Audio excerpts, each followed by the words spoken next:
그들이 이제 바닷가 마을에 이제 살고 있는데요. 100여 명 정도 모여 살고 있어요.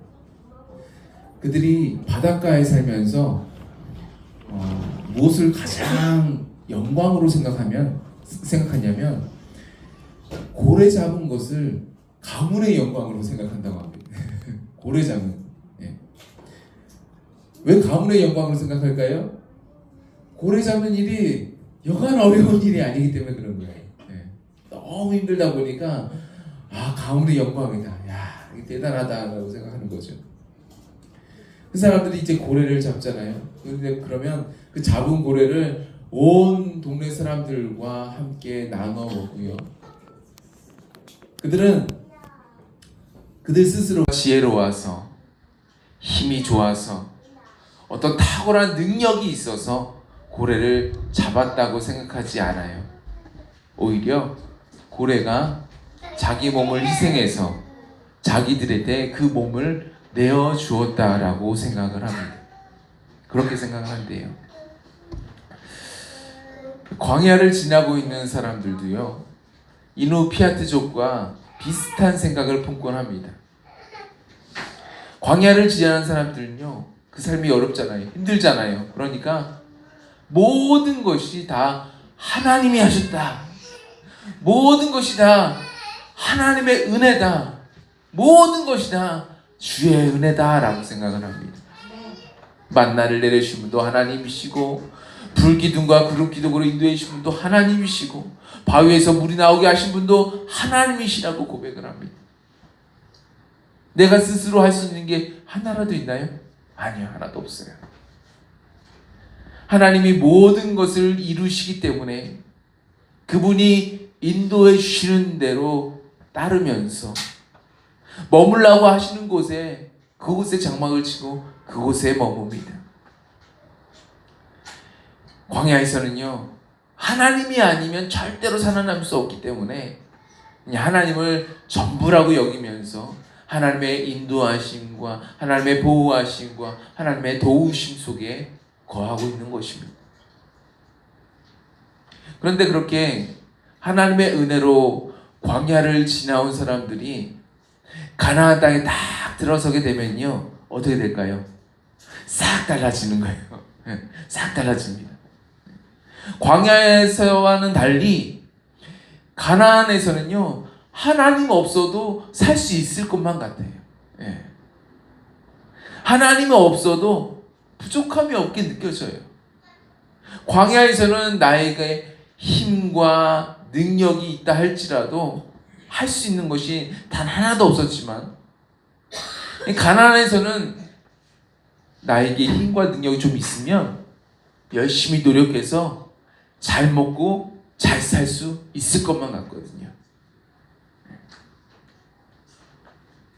어느 곳에서 살아야 될지, 어떤 땅에서 어떤 일을 하면서 살아야 될지, 하나님의 인도를 받나요? 아니요.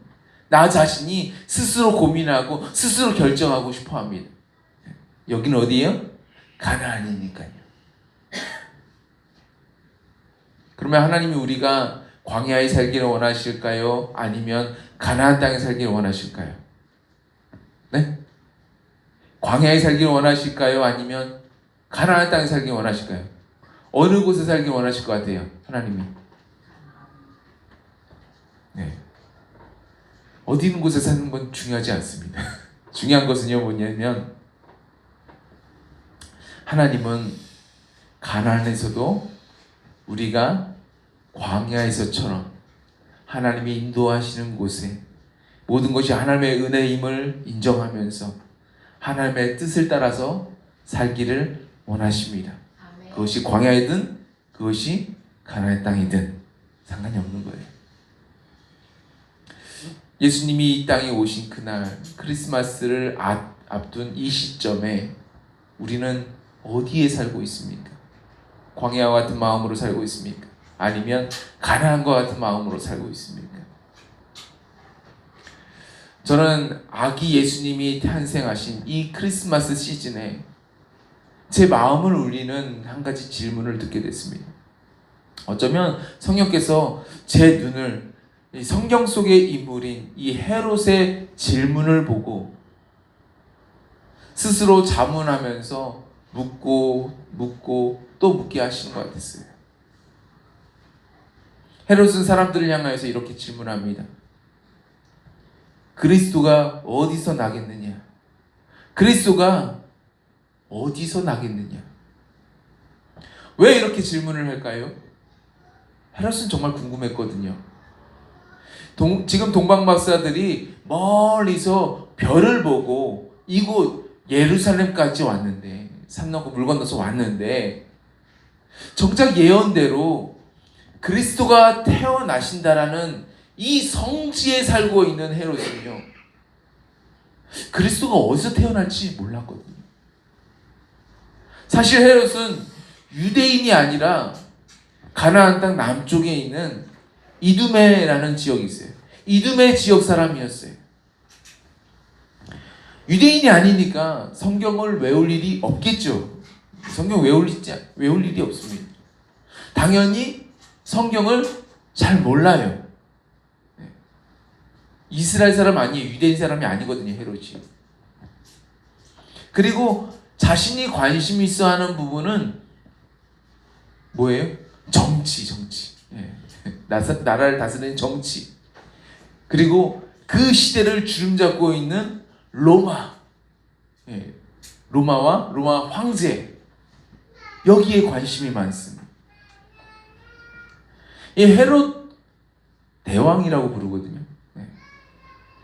헤롯 대왕에게 그리스도는요, 별 관심이 없는 거예요. 참고로 신학교에서는요, 보통 헤롯 왕을 헤롯 대왕이라고 부릅니다. 왜 대왕이라고 부를까요? 헤롯의 아들들도 헤롯이에요. 네. 근데 그 아들들도 왕이에요. 헷갈리잖아요. 아버지도 헤롯 왕인데 아들들도 헤롯 왕이에요.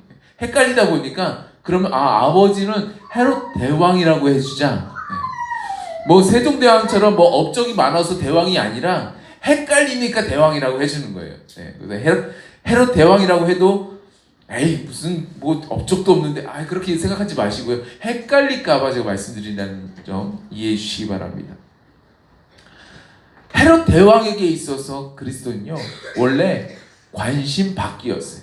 네. 그리스도 관심 받기예요. 예수님? 관심 받기예요. 노관심입니다. 네. 헤롯 대왕이 유대인들을 위해서 성전을 아주 더 크게 만들었어요. 있던 성전을 더 크게 만들어줬어요. 네. 그럴듯하게 확장 공사를 많이 해주었습니다. 헤롯 대왕이 하나님에 대해서, 성경에 대해서, 이 신앙에 대해서 관심 있어가지고 했을까요? 아니에요. 그리스도에 대해서 관심이 있어서 했을까요? 아니에요. 단지 유대인의 땅에 사는데, 유대인 땅을 지금 점령을 하고 그곳을 통치하고 있는데, 유대인에게 인기를 받아야 되잖아요. 인기를 얻으려니까 유대인들이 좋아하는 일이 뭘까 생각해 보니까 유대인들이 가장 좋아하는 게 뭐예요? 성전인 거예요. 그러니까 성전을 확장해서 공사시켜 주는 거예요. 헤롯 대왕이 하나님과 성경을 아주 진지하게 생각을 했을까요? 아니요. 헤롯 대왕은 하나님도 성경도 선지자도 그다지 관심을 갖지 않았습니다. 그의 주된 관심은 뭐예요? 정치였다는 사실을 기억해 주시기 바랍니다. 헤롯은요, 자기의 권력에 해가 될 것만 같은 사람이 있다면요, 자신의 아내도 죽이고요, 자신의 친아들도 죽입니다. 네, 죽이는 사람이었어요. 가차없이 죽입니다. 무섭죠? 한두 명 죽인 게 아니에요. 헤롯은요, 자신이 죽기 이틀 전이에요. 자기가 죽기 이틀 전에도 자신의 또 다른 아들을 죽여요. 이 역사적 패트입니다. 그러니 그리스도에 대해서 무슨 관심이 있겠어요? 관심 없습니다. 네. 관심 없는 사람이에요. 그런데 지금 이제 관심이 갑자기 뭐랑 막 생겨요.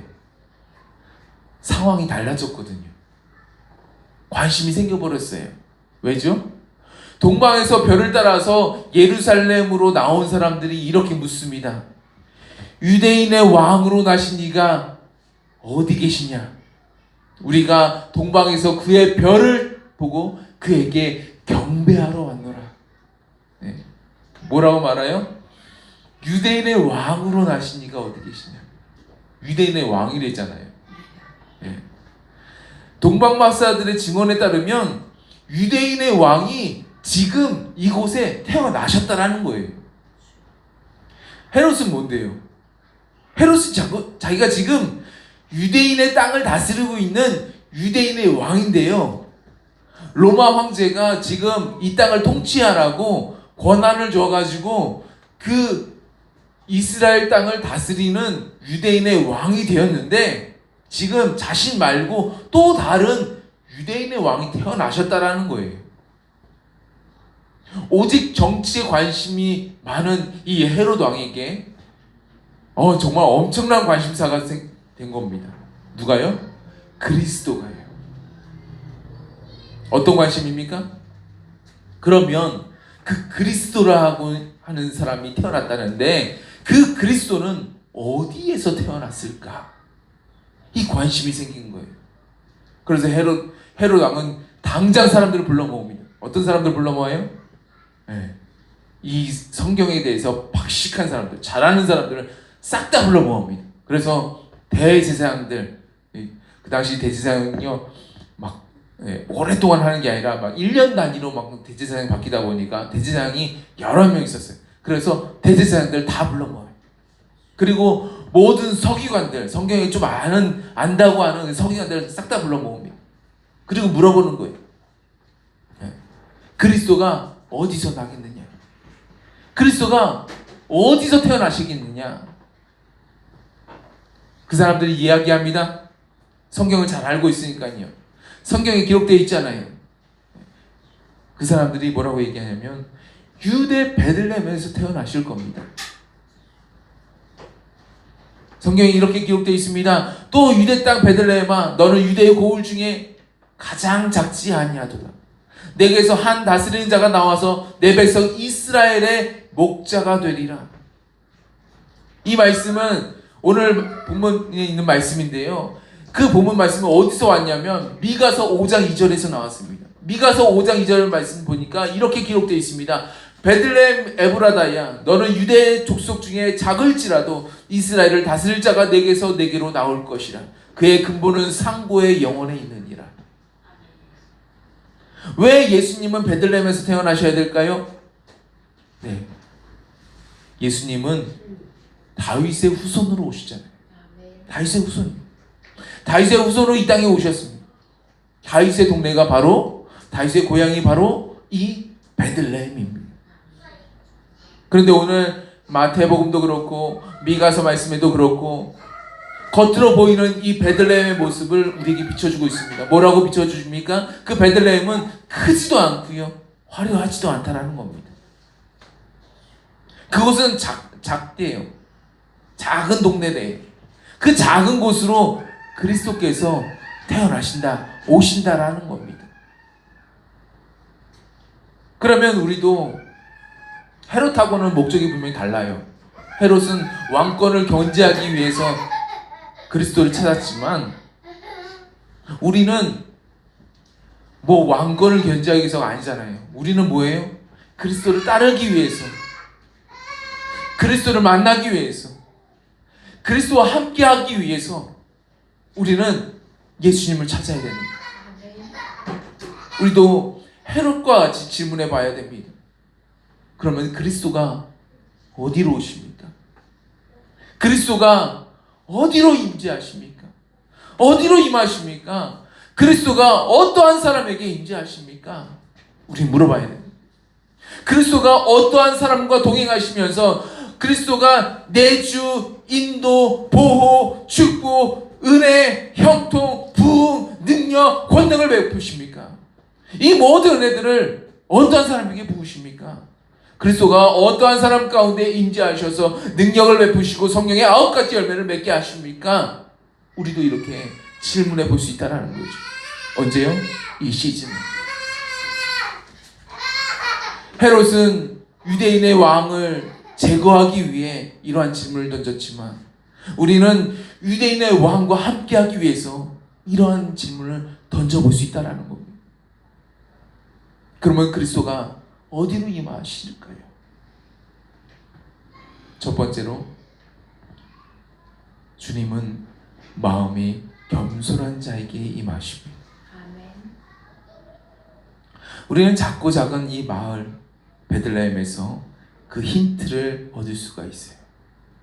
하나님은 수도가 되는 예루살렘과 같이 크고 화려한 성전이 건축되어져 있고 여러 가지 건물들이 건축되어 있는 그런 곳에서 태어나실 수도 있지만, 그런데 하나님은 작고 작은 마을 베들레헴에서 태어나게 하십니다. 근데 작고 작은 마을 베들레헴에서도요, 어떤 커다란 집이 아니에요. 커다란 방이 아니면 어디서 태어나시죠? 마구간에서 태어났어요. 네. 말구유에 누이게 하세요. 네. 구유가 뭡니까? 먹이 먹는데. 네. 말이 먹이 먹는데. 유대인의 왕에게 합당한 처사입니까? 합당한 처사가 아니에요. 그런데 주님은 그렇게 역사하십니다. 일부러 하셔요. 일부러.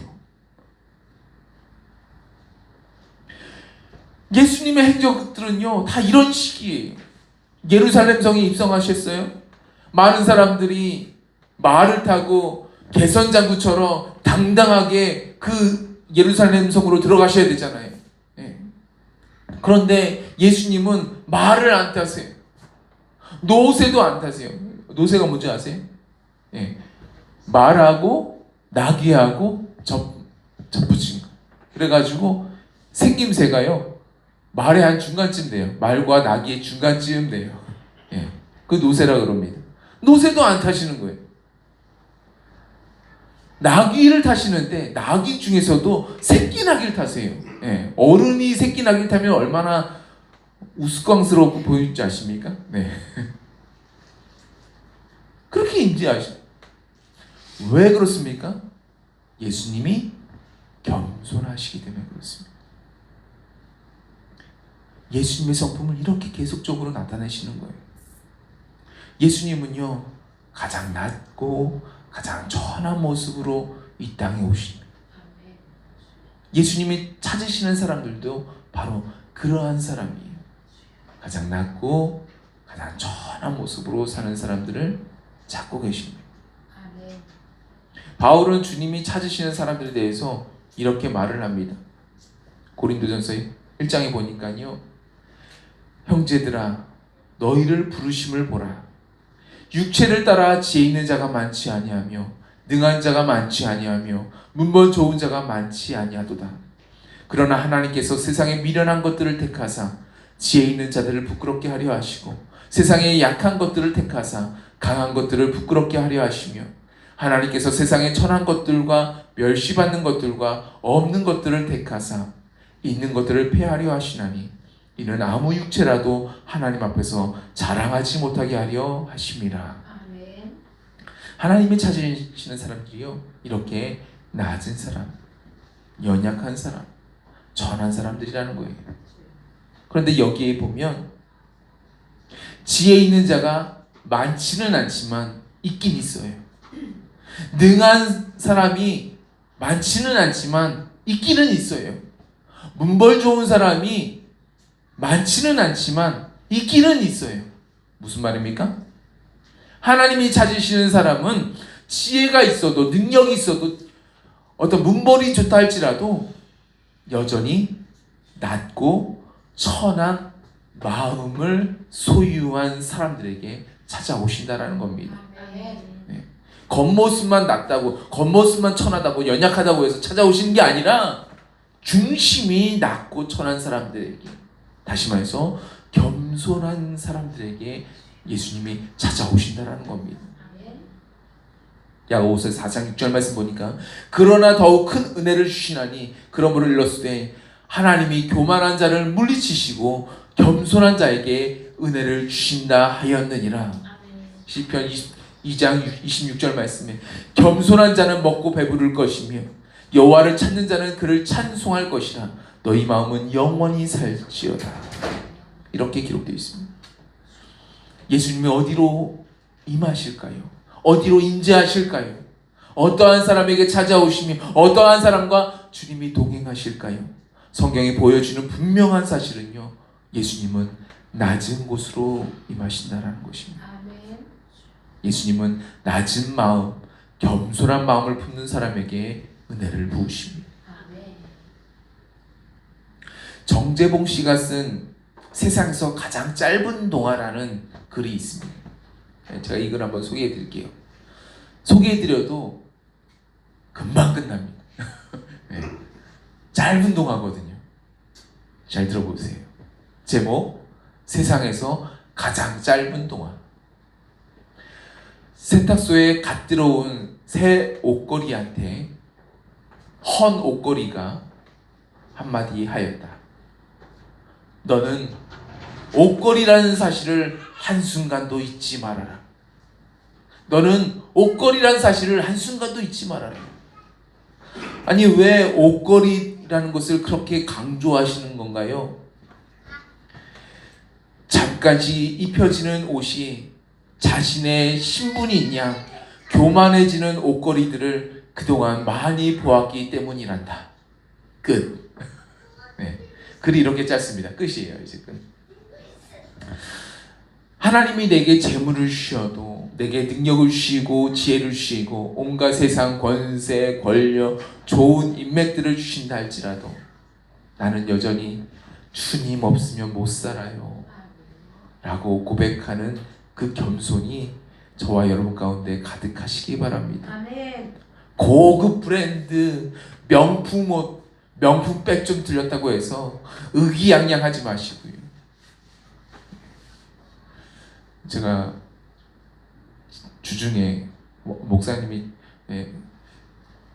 집을 이사하셨다고 해가지고 초대하셔가지고 갔는데 저희 아내가 백을 딱 오랜만에 좀 그러니까 초대받아서 가는 거잖아요. 그러니까 멋진 백을 탁 메고 가고 싶어가지고 겉으로 멋진 백을 탁 메고 가는데 가다 보니까 원래 줄이 끊어져 버려요. 네. 그래서 우리는 의기양양할 것도 없다라는 생각이 들었는데, 네. 명품 옷을 입고 있는 사람들이 있고요, 명품 백을 든 사람들이 있는데 의기양양해요. 그런데요, 우리는 뭡니까?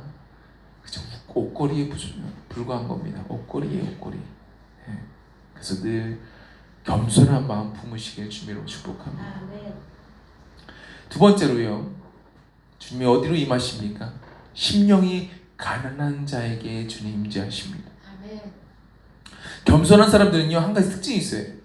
그것은 바로 자신이 늘 부족하다고 느끼는 거예요.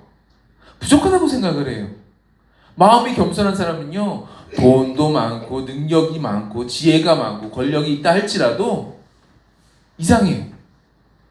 나는 부족해, 나는 늘 연약해 라고 생각을 해요. 늘 자신이 연약하다고 부족하다고, 그래서 그저 주님의 은혜로 삽니다 라고 고백을 합니다. 겸손한 사람들은 늘 자신이 부족하다는 것을 느끼고 있기 때문에 자신의 부족함을, 자신의 연약함을 채우려고 하는 의지가 있어요. 좀 더 배워볼까? 좀 더 노력해볼까? 라고 하는 의지가 있습니다. 그래서 부족한 자신의 지식을 더해줄 누군가의 말을 잘 들어보기도 하고요, 부족한 자신의 마음을 채워줄 귀한 조언을 경청해보기도 합니다. 반대로 교만한 사람은요, 아무리 말을 해도 듣지 않습니다. 아무리 좋은 이야기를 해도 받아들일 생각 단 1도 없습니다. 이어령 교수가 세상에 계실 때 여러 인터뷰와 여러 강연들을 통해서 반복적으로 이야기한 부분이 있어요. 뭐냐면, 교양이 부족한 사람들은 그 사람들에게서 나타나는 대표적인 모습 4가지가 있는데, 대표적인 모습 4가지가 이런 모습이라는 거예요. 첫 번째, 어떤 모습이냐면 자기 말만 계속하고 들을 줄 몰라요. 자기 말만 계속하고 들을 줄 모르는 사람, 그런 태도를 갖고 있다는 거예요. 이런 사람은 다른 사람의 말을 그냥 뚝 끊어버려요. 다른 사람이 막 무슨 반론을 얘기를 하고 무슨 막 얘기를 하잖아요. 그러면 뚝 끊어버려요. 아, 내 말 좀 들어봐. 잠깐 내 말 좀 들어봐 하면서 자기 말을 계속해. 끝까지 듣지 않습니다. 자신의 생각을 우선시하려는 태도를 가졌다는 거예요. 이런 사람은 배울 자세가 없습니다. 배울 자세가 없다. 당연히 자신의 성품의 발전이 있겠습니까? 없습니다. 삶의 발전이 있겠습니까? 없습니다. 배울 생각이 없기 때문에 발전이 없습니다. 늘 그 모양 그 꼴인 거예요. 두 번째, 이 사람은요 쉽게 단정을 지어요. 그리고 쉽게 판단해버리는 그런 말투와 성향을 갖고 있다는 겁니다. 아니, 모르는 것을 나 잘 모른다고 말할 수 있는 용기가 필요한데 그냥 세상을 쉽게 그냥 딱 판단하는 거예요. 단정 지어버리는 거예요. 사람을 쉽게 딱 보고 이 사람이 이럴 거야 하면서 딱 단정 지어버려요. 판단해버려요. 판단이 빠를수록 그만큼 그 사람 속에는 생각이 느려지고 있습니다. 생각을 안 한다라는 거예요. 이 사람이 어떻게 생각을 할까? 이 사람의 행동이 왜 그럴까? 한번 생각을 계속 하고 해야 되는데 그거를 안 해요. 그냥 딱 단정 지어버리는 거예요. 딱 판단해버리는 거예요. 이 사람이 이런 사람이야. 이 사람이 이런 사람이야. 더 이상 생각을 안 한다라는 겁니다. 세 번째, 이어령 교수는 이렇게 얘기를 합니다. 이 교양이 없는 사람들은요 감정이 먼저 튀어나온다라는 거예요. 감정이 먼저 튀어나오고 그리고 사고가 뒤따르는 거예요. 생각이 뒤따른다는 거예요. 이게 생각보다 감정이 먼저 나온다는 겁니다.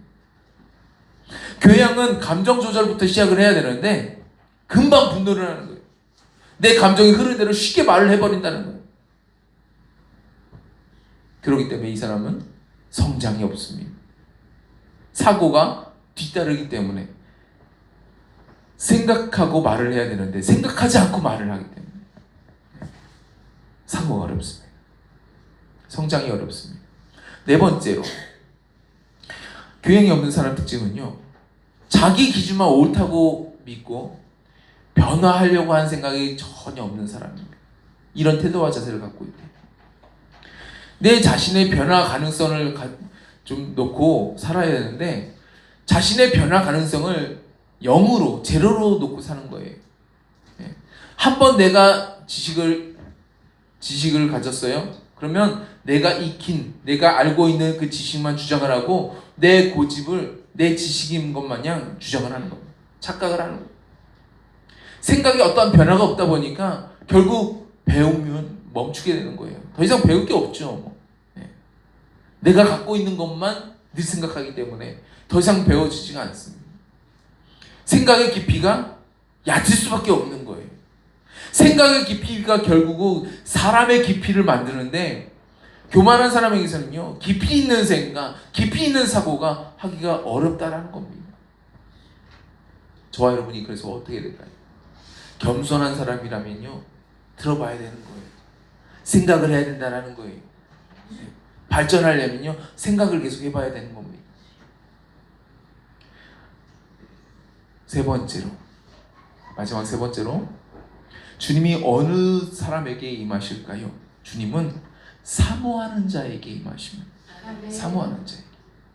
마음이 겸손한 사람은요 마음이 가난한 사람이라고 말씀을 드렸는데, 마음이 가난한 사람들은요 자신의 부족함을 알고 자신의 연약함을 채우려고 하는 그런 사람들이죠. 그런데 마음이 겸손하다고 해서, 마음이 가난하다고 해서 주님이 꼭 그 모든 사람들에게 다 찾아오시느냐? 그것은 아니에요.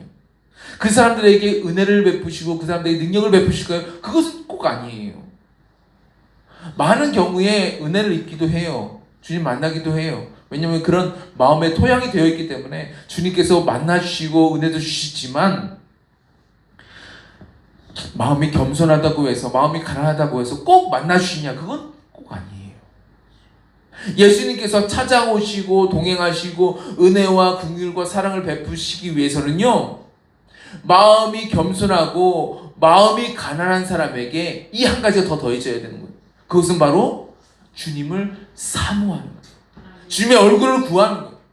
주님을 찾아야 되는 거예요. 찾아야 되는 겁니다.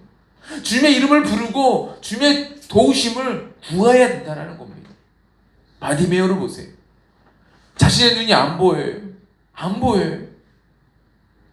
자신이 눈이 안 보이는 그 연약함을 가져서 동냥이나 하고 있는 이 가난한 현실 가운데 놓인 이 자신의 부족함을 직시하고, 바디메오는 예수님께서 지금 이곳 가운데 오신다라는 소리를 듣자마자 어떻게 합니까? 주님을 부르지 않습니까? 다윗의 자손 예수여 나를 불쌍히 여기소서. 다윗의 자손 예수여 나를 불쌍히 여기소서라고 부르지 않습니까? 다른 사람들이 말합니다. 아 시끄러워 못 살겠네. 시끄러워 그만해. 아 죄송합니다. 부산인잖아요. 마 그만해라. 네. 그만해라 안 컸나 뭐 얘기하잖아요. 네. 그럼 잠잠해야 되잖아요. 아니요. 바디메오는요 더 난리를 핍니다. 더 난리를 쳐요. 더 크게 더 시끄럽게 얘기하는 거예요. 다윗의 자손 예수여 나를 불쌍히 여기소서. 더 크게 얘기하는 거예요. 주변 상황에 다른 사람들의 말에 흔들리지 않다는 겁니다. 왜요? 지금 이 바디메오는요 예수님의 은혜가 절실한 거예요. 주님이 지금 내 눈을 치료하셔야 되거든요. 지금 이 기회 놓치면 나는 끝나거든요. 안 되거든요. 언제 만나요? 내가 그분 앞에 큰 은혜를 받아야 되기 때문에, 그러니 주님 앞에 내가 할 수 있는 거 부르짖어야 되는 거예요. 어딘 줄 알고 갑니까? 그냥 부르짖는 수밖에 없잖아요. 그렇게 은혜를 구하니까 주님이 은혜를 주시는 거예요. 저와 여러분 가운데 주님 앞에 구해야 할 간절한 필요들이 있으십니까? 기도의 제목들이 있으세요? 그렇다면요 주님의 이름을 부르시기 바랍니다. 아멘. 주님 앞에 구하세요. 남들이 뭐라 하든 간에 그건 신경 쓰지 마시고요 예수님께 집중하시고 주님 앞에 구하시기 바랍니다. 아멘. 저희가 애들한테 하는 거요 어떤 훈련하는 것 같아요? 애들한테 너희 예수님 이름 불러, 구해, 기도해. 네. 저희가 하는 것들을 보여줍니다. 함께 합니다. 함께 구합니다. 기도하라고 해요. 함께 기도합니다. 어렸을 때부터 주님을 구하는 그 아이들이 어떻게 될 것 같습니까? 다른 교회 목사님들이 저희 아이들 이렇게 한다고 얘기하니까요 놀래요. 예. 그러면서 어떤 방송사를 알고 있으니까 CBS 방송사를 알고 있으니까 거기에 한번 출연해 보라고 막 얘기를 합니다. 예. 저희는 뭐 누구한테 보이려고 하는 게 아니죠. 예. 뭐가 필요해요? 주님이 필요하니까 기도하는 겁니다. 아멘. 예. 주님은 이렇게 말씀하세요. 여호와의 눈은 온 땅을 두루 감찰하사 전심으로 자기에게 향하는 자를 위하여 능력을 베푸시나니. 예수님은 자신의 영적인 처지를 직시하면서 구원의 은혜를 구하는 자에게 주님은 구원의 능력을 베풀어 주십니다. 아멘. 새 일을 행하여 주십니다. 주님은 이 연약하고도 무지하고도 부족한 이 나와 함께 동행해 주십니다. 아멘. 은혜를 베풀어 주세요. 이 크리스마스 시즌에 주님이 나와 함께 하시는, 주님이 나와 함께 하셔서 놀라운 은혜를 베푸시고 놀라운 변화를 일으키시는 그러한 기적의 주인공들 다 되시는 저와 여러분 모두가 되시길 주님의 이름으로 축복합니다. 아멘. 기도하겠습니다.